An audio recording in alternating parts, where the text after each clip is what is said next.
नमस्कार. आजच्या एपिसोडला जर शॉर्टमध्ये एक्सप्लेन करायला जाऊ तर इकडे सगळ्या गावामध्ये पूर्णपणे तुफान हे सगळं आलेलं असतं. मीनवाईल इकडे बाकी सगळे लोकही खूप घाबरलेले असतात. महादेव तांडव करत असतात आणि तेवढ्यात शिवाच्या अंगावरती तुळजाचं म्हणजे जगदंबाचं अश्रू पडतात आणि त्यानंतर जो चमत्कार होणार आहे इकडे महादेवांना थांबवण्यासाठी सगळे खूप प्रयत्न करणार आहेत. चला बघूया डिटेलमध्ये आजच्या एपिसोडमध्ये काय काय घडले. नमस्कार. आजच्या भागात आपण बघणार आहोत इकडे सगळीकडे भूकंपाची पूर्ण अवस्था झालेली असते. गंगाई आणि जनक बाबा खूप घाबरून गेलेले असतात. सगळेजण त्याच गोष्टीचा विचार करत असतात की अचानक हे तुफान आलं तरी कुठं आणि कसं काय हे सगळं झालं आहे. सगळे खूप पॅनिक झालेले असतात. तेवढ्यात इकडे जगदंबा खूप भावुक होऊन गेलेली असते.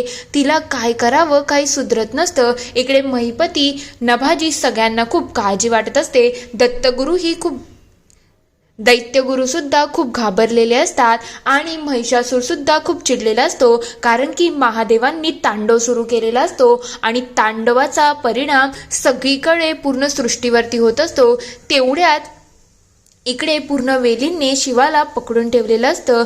ते बघता जगदंबाच्या डोळ्यातून अश्रू येतात आणि ते अश्रूचा थेंब अजून काही नाही तर जसा शिवाच्या अंगावरती पडतो तसाच तिथे चमत्कार व्हायला सुरुवात होतो. इकडे महादेव तांडव करायला काही थांबत नसतात म्हणून तिथे देव येतात आणि म्हणायला लागतात, महादेव तुम्हाला आता तांडव करणं थांबवायला लागेल. जर तुम्ही असेच तांडव करत राहिले तर संपूर्ण सृष्टी नष्ट होऊ शकते. जरा समजा ना. तेवढ्यात ब्रह्मदेव ही रिक्वेस्ट करायला लागतात, प्लीज महादेव शांत व्हा. तुम्ही जर शांत झाले नाही तर कसं होईल. तेव्हा महादेव म्हणतात, माझ्या बाबतीत अघटित घडलं आहे. माझ्या अंशरूपावरती हल्ला झाला आहे. मग मी कसा काय शांत होईल. तेव्हा ब्रह्मदेव म्हणायला लागतात, तुम्ही नका ना काळजी करू. त्यांचं रक्षण करायला सृष्टीवरती एक दिव्य शक्ती आहे आणि ती नक्कीच त्यांच्या रक्षणासाठी प्रयत्न करत आहे. तेव्हा जाऊन कुठे महादेव थोडे शांत होतात. दुसरीकडे शिवा वरती एक पूर्णपणे सर्कल आलेला असतो आणि त्याच्यामध्ये खूप चमक सुद्धा असते. ते बघता तुळजा त्याच्याकडे बघायला लागते आणि विचार करते, हे सगळं काय आहे. अचानक या वेली कुठे गायब झाल्या. नेमकं नंदिका का हे सगळं झालं तरी काय. तेव्हा ते म्हणतात, मला काही समजलं नाही पण जे काही आहे ते हेच दिसत आहे. तेव्हा पद्मा विचार करायला लागते, तुमच्या अश्रूमध्ये एवढी ताकद आहे ना की गेल्या वेळेला सुद्धा तुम्ही पूर्ण गावाचं रक्षण केलं होतं. मग या वेळेला सुद्धा हेच झालं आहे. तेवढ्यात शिवा काही शुद्ध येत नसते. तेव्हा जगदंबा नंदलाल काकांना विचारते, काय हो काका शिवाला शुद्ध काय येत नाही आहे. तेव्हा ते म्हणतात, आता मला तर माहिती नाही त्याला शुद्ध काय येत नाही पण मी एक काम करतोय, त्याला जरा त्या पूर्ण याच्यातून काढून आणतो. तेव्हा जगदंबा त्याच्याकडे बघायला लागते. ती अक्षरशः शिवाला मांडीवरती घेते आणि म्हणायला लागते, उठ ना शिवा, काय झालं तुला. अचानक हे सगळं कसं काय घडलं तुझ्या बाबतीत. उठ ना रे शिवा, प्लीज उठ ना. तू उठला नाही तर माझं काय होईल. ती खूप पॅनिक झालेली असते. दुसरीकडे महादेव हे बघून थोडे खुश झालेले असतात. इकडे शिवा काही डोळे उघडत नसतो. ते बघून जगदंबा खूप चिडते आणि म्हणायला लागते, यावेळेला काहीही झालं ना तरी मी शांत बसणार नाही. जगदंबा यावेळेला शांत राहू शकत नाही. शिवाच्या प्राणांवरती आला आहे. तुळजाई तुला त्याचं रक्षण करायलाच लागेल. जर मी तुझी भक्ती खूप मनापासून केली असेल तर तू त्याचा जीव वाचून दे, मला बाकी काहीच ऐकायचं नाही. जसं ती ते बोलते इकडे सगळ्यांना पूर्णपणे आश्चर्य वाटायला लागलेलं असतं. तुळजामातेने स्वतःचं काम सुरू केलेलं असतं. तेव्हा मनू म्हणायला लागते, हे सगळं काय आहे. अचानक भूकंप आणि आता हे सगळं काय घडतंय. तेवढ्यात महिपतीचं लक्ष जातं की तुळजाईच्या इथून काहीतरी चमत्कार घडत आहे. तेव्हा ती म्हणते, काहीतरी नक्कीच होत आहे. आपल्या सापळ्यामध्ये आता तुळजाने हस्तक्षेप केला आहे म्हणून यावेळेला काय होईल हे काहीच कळता कामा नये. इकडे एक कुबडी येते आणि ती जगदंबाच्या माथ्यावरती जाते. तेव्हा सगळ्यांना आश्चर्य वाटत असतं. जगदंबाचं अंग पूर्ण लखलख त्या चांद्रासारखं झालेलं असतं. दुसरीकडे महिषासूर म्हणायला लागतो, हे काय आहे दत्तगुरु, हे मला काही समजत नाही आहे. अचानक जो शिवाचा तारा होता तो कसा काय पुन्हा दिसत आहे. काहीतरी नक्कीच गडबड आहे. तुम्ही बघा ना काय झालं आहे. दैत्यगुरु जरा लक्ष द्या. तेवढ्यात ते खूप पॅनिक झालेले असतात.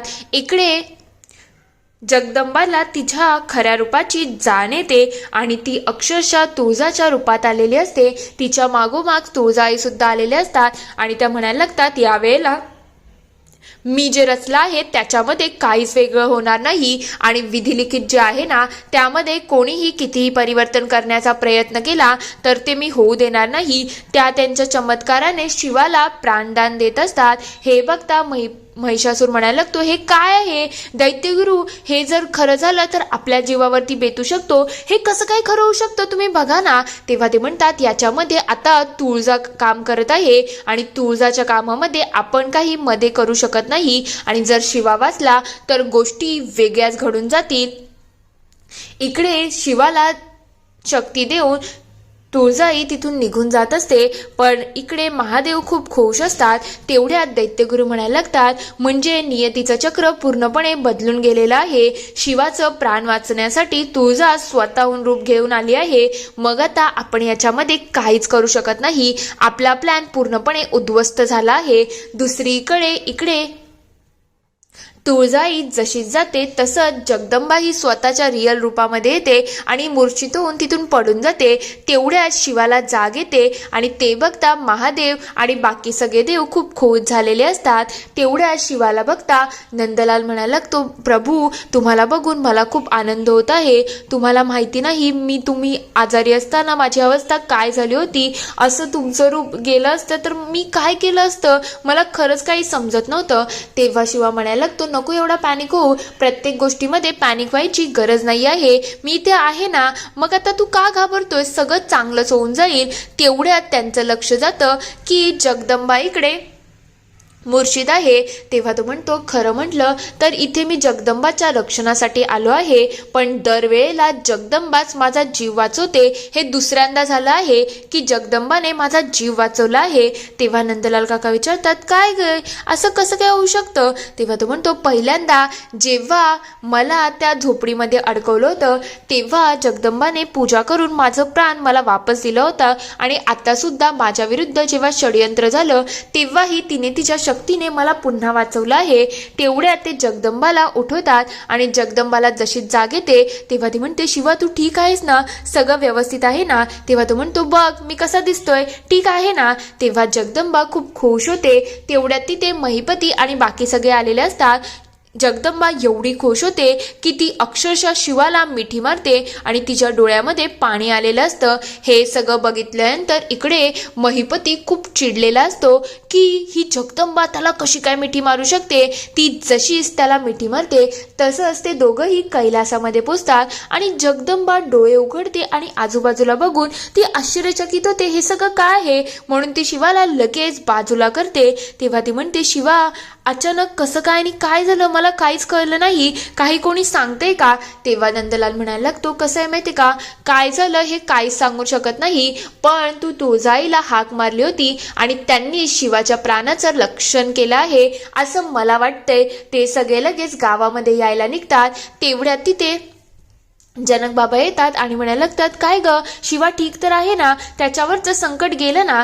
तेव्हा नंदलाल म्हणायला लागतात, हो जनक बाबा काळजी करू नका, शिवा आता सुखरूप आहे आणि त्याच्यावरती जे काही संकट आलं होतं ना ते विघ्न आता दूर झालेलं आहे. तेवढ्यात जगदंबाला बघून गंगाई म्हणायला लागतात, काय ग जगदंबा तू ठीक आहेस ना, तुला तर काही झालं नाही ना. तुझी ती न्यूज ऐकून आम्ही खूप पॅनिक झालो होतो आणि लगेच आम्ही सगळ्यांना इकडे बोलवून घेतलं. तेवढा जगदंबा म्हणते, नाही मी ठीक आहे आई, मला काहीच झालं नाही. तेवढ्यात शिवाचा तोल जातो आणि जगदंबा त्याला सावरते. हे बघता गंगाईंना खूप राग आलेला असतो की जगदंबा जरा जास्त जवळ करत आहे. तेव्हा जगदंबा म्हणायला लागते, शिवा तू आता स्वतःची काळजी घे, तुझ्यामध्ये त्राण उरले नाही. तेव्हा तो म्हणतो, अचानक तोल गेला म्हणून हे सगळं झालं आहे, अजून काहीच नाही ग, मी ठीक आहे. दुसरीकडे महिषासूर खूप चिडलेला असतो. तेवढ्यात सम्राज्ञी तिथे येते आणि म्हणायला लागते, काय झालं, अचानक एक आवाज झाला आणि आम्ही इथे आलो, काही भयंकर तर घडलं नाही ना. तेव्हा ते म्हणतात, भयंकर अत्यंत भयंकर घडलं आहे. आम्हाला एक गोष्टीची आता अनुभूती आली आहे की पृथ्वी लोका शिवावरती अजून कोणी नाही तर महादेवांचा अंश म्हणून तो शिवाच आहे आणि त्याचं प्राण रक्षण करण्यासाठी तुळजाने स्वतःहून रूप घेतलं होतं. आम्ही शिवाला मारण्यासाठी तिथे षडयंत्र रचला होता आणि तो षडयंत्र पूर्णपणे आमच्यावरतीच उलटलेला आहे. हे ऐकल्यानंतर तिलाही थोडी काळजी वाटायला लागलेली असते. दुसरीकडे गंगाई म्हणत असते, आत्ताच्या आत्ता तू घरी चल. तेव्हा जगदंबा म्हणायला लागते, मी एक काम करते, शिवाला घरी सोडून येते, त्यानंतर आई मी येते ना. तेव्हा ती म्हणते, शिवासाठी भाऊजी आहेत आणि भाऊजी त्याचं बरोबर काळजी सुद्धा घेतील, तू घरी चल, आपल्या घरी खूप कामं आहेत. तेव्हा शिवा सुद्धा म्हणायला लागते, काकी बरोबर बोलताय, तुला जगदंबा घरी जायला पाहिजे, मी आता ठीक आहे. जगदंबा आणि शिवा आपापल्या मार्गाला जात असतात, पण जगदंबा एकदा वळून शिवाकडे बघते. ते बघितल्यानंतर गंगाईला खूप राग आलेला असतो. तेव्हा ती म्हणते, आता जगदंबा आणि या शिवाची मैत्री जरा जास्तच जवळ येत चालली आहे. मला यांच्यामधली जवळीक वाढण्या पहिलेच काहीतरी निर्णय घ्यायला लागेल. त्या खूप चिडलेल्या असतात. इथे हा एपिसोड संपतो. पुढील भागात आपण बघणार आहोत. इकडे शिवा म्हणत असतो, जेव्हा त्या वेलींमध्ये मी अडकलो होतो ना, तेव्हा मला असं वाटते महिपती मी तुला बघितलं. तेव्हा महिपतीच्या तोंडातून शब्दच निघत नसतात.